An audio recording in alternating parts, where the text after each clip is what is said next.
Kryetari i komunës Rasim Selmanaj së bashku me zyrtarët komunal inspektuan punimet që po bën në kanalin e ujitjes në fshatin Carabreg. Kanal ky i cili do të zgjidhë problemin e ujitjes për mbi 1000 hektarëve të komunës.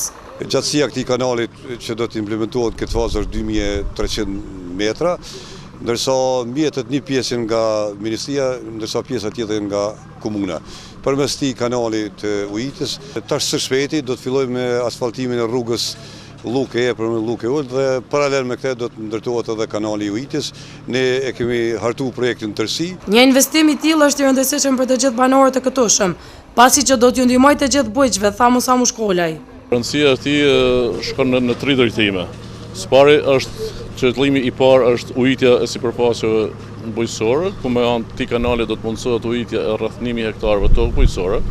Rëndësia e dytë është se ky kanal do të jetë edhe kanal derivues apo akumuluesi ujrave atmosferike të cilat vijnë nga podi i gështenjave e poshtë, ku gjatë tëreshjeve të mëdha gjithherë kanë pas edhe banorët, po komplet qyteti probleme për ta. Dhe rëndësia e tretë është që do ta ketë edhe anën dekorative për qytetin e Deçanit. Nga ana tjetër, po ashtu filluan punimet për ndërtimin e trotuarit që lidh fshatin Prokulluk dhe Irzniç, e që do ta lehtësojë qarkullimin e këmbësorëve të këtyre fshatrave.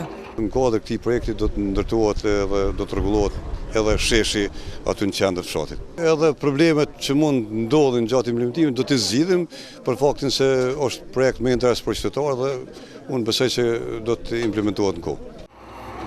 Ndërsa banorët u shprehen të kënaqur për këtë investim. Ka qenë një vështirësi shumë e madhe për shkak se kerret edhe pa u mbaruar rrethi aty.